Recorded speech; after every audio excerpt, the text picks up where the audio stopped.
What's going on, everybody? Welcome back to GmiasWorld, and right now we're going to be talking about the lie that EA Sports made you guys believe, and it's absolutely hilarious, and I fell for it too, which is actually interesting, right?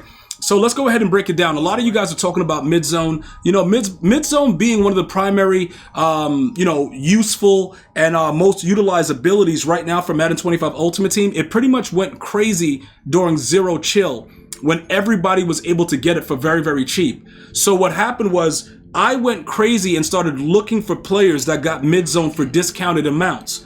All right. So it cost me a lot, but I just got rid of most of them and I completely changed up the squad. But I'm going to just show you guys exactly what happened and give you guys a timeline. What happens with Madden, right? The meta usually changes. Like defensively, when you go out there right now, you're probably going to see a lot of dime 1-4. You'll still probably see people running the dime 3-2 dollar blitz, nickel odd. It's certain metas, right? And when it changes, it causes like a shift in the way people build their squads, right? So we're going to talk about a few things, right? I'm going to show you guys what happened inside of my auction hub so you guys can see what happened with my bids. I'm going to let you guys understand what happened, and we'll go through it like that. So I bought Tremaine Edmonds because he gets mid-zone for 1 AP. Carlton Davis, I bought him because, I sold him back for more, though. I sold him back for 1.8, so that was pretty good that somebody else fell for the trap. He gets 1 AP mid-zone. Malcolm Jenkins gets it also.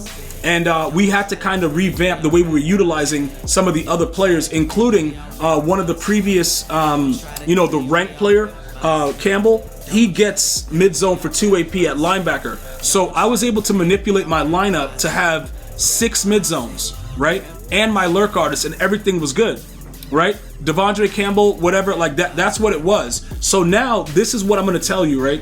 All of that stuff that was going on with mid-zone is an absolute lie. Continuously during my last stream, people threw the ball right at me with immediate, it was like immediate impact, like there was like a collision, and they held on to the ball, which means that it's something going on with the ability itself, so there's no guarantee that it's going to work like that. So if you're having a lot of them on your squad right now and you're overpaying for it, it's probably not the best situation because it honestly doesn't work. So what I did was I went back to pick artists, okay? And simply put, Julius Peppers, he's actually supposed to be over here, I think. That's usually where I keep him. Let me just switch them up real quick and make sure they still have their abilities on because this is all stupid. Yep, flick, flick. Yep, there you go, EA. Just make it flick and do all that stuff and then take away my ability off my player. Good stuff. That's a broken system with the whole shift, so make sure you guys pay attention to the abilities. But we went back to Julius Peppers with our 99 zone. I haven't seen a corner that actually plays anything better than him. You know what I'm saying? Like, he's a big dude. His change of direction, 88. Like, he doesn't really move around extremely swifty, but he's good. And 99 zone is pretty good for me right there. So I'm all set with that. All right. This is what I want you guys to understand. Now, as a matter of fact, though, I could actually give both of these guys. I just remember that I have the Packers dude, Christian Watson, on the squad, so I could actually get them boost. So let me do that. So that way they'll get some extra zone and stuff. Well, he doesn't really need it. But just so that I remember now, because we got that, if you guys get stocking stuffer players, they boost specific teams in different ways. So it might be useful for your squad if you actually do it. I'm not saying that it makes a huge difference, like attributes wise, but if you have, certain chemistries and stuff like that, you will get different boosts. Like right now, he gets extra zone coverage and stuff like that because the stocking stuffers, once you give them, one of those tokens, they will upgrade any player that's on that team with certain attributes. Like this guy right here, he's adding zone right there and zone. So power move, tackle, finesse move, awareness, he's doing that. But you would have to use the stocking stuffer champion token. And I only have one because I refuse to spend money and do all the other stuff that EA wanted us to do. I don't know if the set is still there though. Because some of you guys were asking about it, so let's double check to see if the additional token is still there. Because that's actually a good question. I don't, when EA changes, the promos, like one promo to another, they usually eliminate a lot of the stuff that's with it. So it looks like only thing that's left for Zero Chill is this. So I don't know, unless it's under stocking stuffers, we could check that just to make sure. Stocking stuffer, hold on, what the hell is there? Oh no, there's none. So the stocking stuffers is gone, so there aren't any more sets, so you only have the one token. So any player that played for the team that you add that token to, you can then go ahead and, get additional attributes and boost for those players. Now, getting back to what we were talking about within the squad itself. So, because I realized early on that mid-zone just doesn't work, we just went back to pick artists. Now, Calvin Johnson is absolutely worth it with pick artists. Teddy Hendricks and Julius Peppers as well. Jordan Fuller gets it for 1. Brian Cushing gets lurk artist for 0.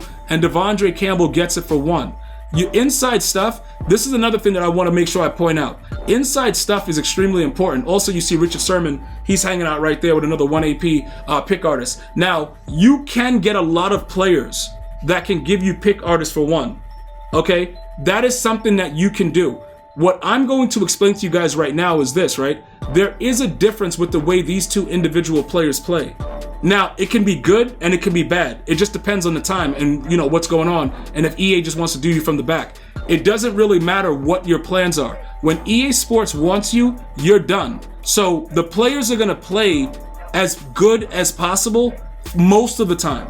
Like Julius Peppers, for some reason, he'll just intercept a pass that he just has no business intercepting. Now, another thing that was brought up, right?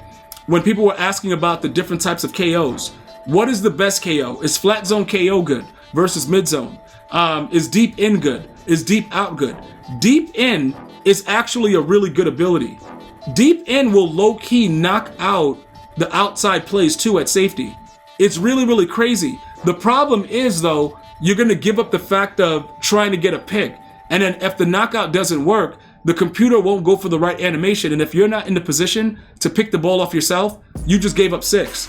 So you have to kind of like gauge that. But I can understand when people are asking about the deep in KO, because I just played a guy that had it on Tillman and he was knocking everything out and it was stupid.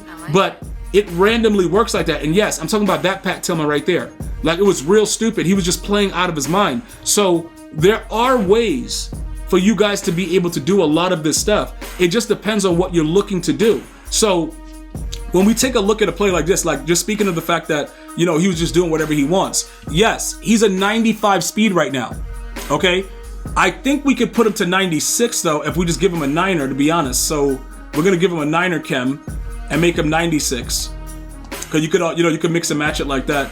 And then that'll make him a 96 speed. So a lot of the things that go on, right? Especially when you're utilizing your team captains and trying to understand exactly what's going on, you have to pay attention to the fact that most of these, most of the players are going to play a certain way. For the most part, what the hell? He had all Green Bay. So let me give him a Washington. Let me give him a Washington real quick. See, this is what happens, bro. I just be doing whatever I want. And it just gets real crazy. Like, why did I have this like that? Like I was still using the Green Bay Packer theme team. Pretty weird, to be honest. So look, we'll just go ahead and drop that over there. I don't know what else he's doing. What's his kick power? 92. That kind of sucks. We need that other kick. We need that strategy card for the kick power to kind of like emphasize a little bit more. But now everything is good. So if you did want to use Pat Tillman for temporarily for deep in KO, I don't know. I really don't know what works, but I'm telling you this right now. I think we should go back to pick artists so that we stop dropping as many picks. And if we don't get a knockout, we just don't get it. But at least if the ball is thrown up, you have like a 95% chance of getting a turnover and going back for 6, as opposed to the guy just catching it and thinking that mid zone is good. I got rid of him. Let me know what you think. I'm going to see you guys and girls next time. One love, y'all.